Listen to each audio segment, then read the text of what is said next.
Selamat berjumpa kembali. Kita akan melanjutkan pelajaran tentang ekonomi manajerial bagian ketiga. Kita akan membicarakan masalah analisa permintaan atau demand analysis. Untuk analisa permintaan tergantung dari fungsi permintaan atau fungsi demand. Fungsi demand adalah suatu fungsi yang menghubungkan antara banyaknya barang yang diminta dengan variabel yang mempengaruhi permintaan tersebut. Jadi banyaknya barang yang diminta atau barang yang dijual itu sangat tergantung dari satu, harga barang tersebut. Itu harga barang X. Jadi kalau key di X, jadi demand untuk harga barang X, maka dia akan dipengaruhi oleh harga barang tersebut. Kemudian PYS, yaitu harga barang pesaing. Nah, tentunya di sini harga barang pesaing adalah barang-barang yang dijual oleh produsen yang lain dengan memproduksi barang yang sama. Kemudian PYC. PYC itu adalah harga barang komplementer, yaitu harga barang pelengkap ya, barang pelengkap dari barang yang bersangkutan ya. Contohnya misalkan kalau laptop itu barang pelengkapnya adalah mouse ya.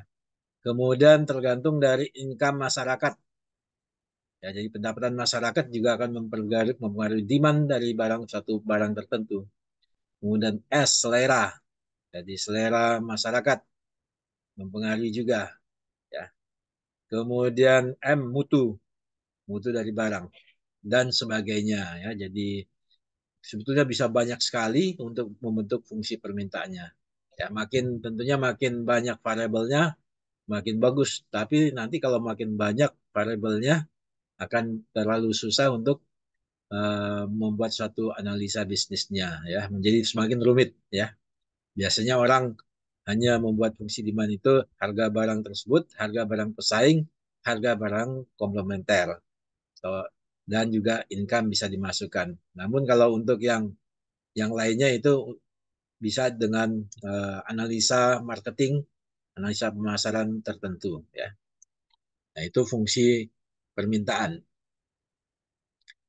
Hukum-hukum di dalam hukum permintaan itu, hukum-hukumnya ya. Jika harga barang barang X ya, harga barang X naik, maka Q-nya akan turun. Ya, jadi kalau untuk barang tertentu tersebut kalau price-nya naik, harganya naik, maka Q-nya akan turun. Tapi kalau harganya diturunkan, maka Q-nya akan naik. Ya, jadi berbanding terbalik antara harga dengan Q. Untuk harga barang pesaing, kalau harga barang pesaing naik, maka harga barang X akan naik. Ya, kenapa?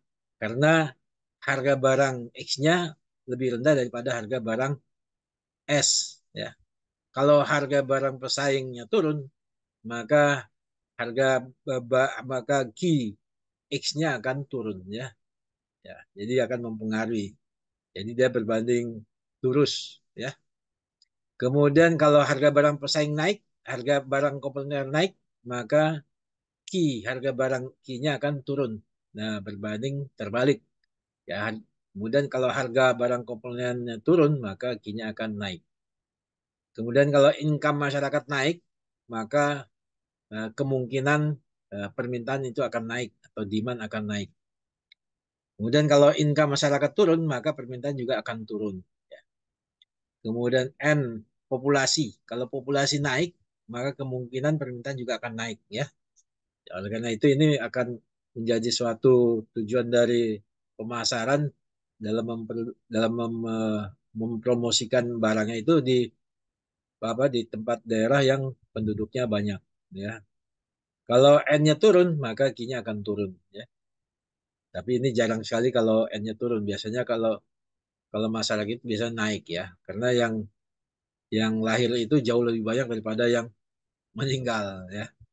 Kemudian kalau seleranya naik, maka Q-nya akan naik. Artinya masyarakat itu selera atau apa taste-nya ya naik ya, maka itu akan meningkatkan penjualan dari barang tersebut ya. Tapi kalau selera masyarakat turun atau tidak berselera atau tidak menginginkan terhadap produk tertentu, maka Q-nya juga akan turun.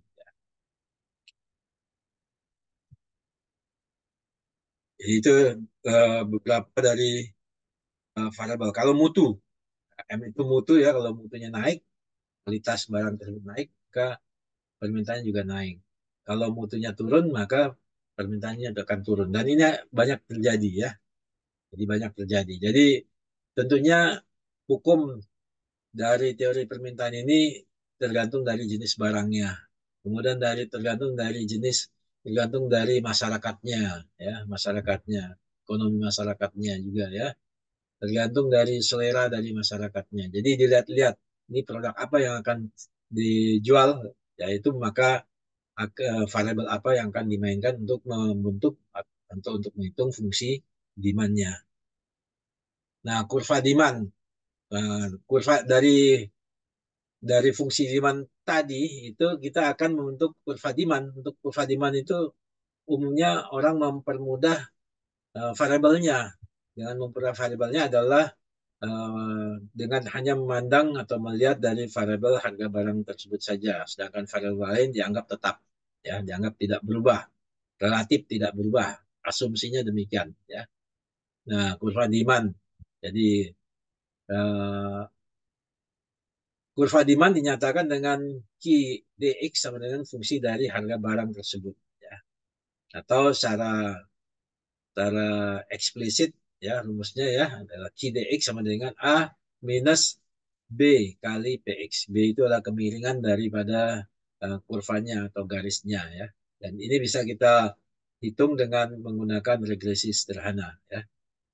Jadi karena dia apa mempunyai hubungan yang terbalik ya, hubungan yang terbalik, maka di sini ada muncul tanda minus itu. Sehingga kurva demand itu dia miring dari kiri ke kanan ya, seperti gambar ini. Jadi miring dari kiri ke kanan ya.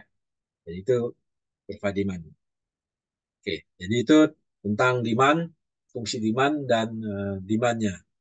Semoga penjelasan ini dapat bermanfaat.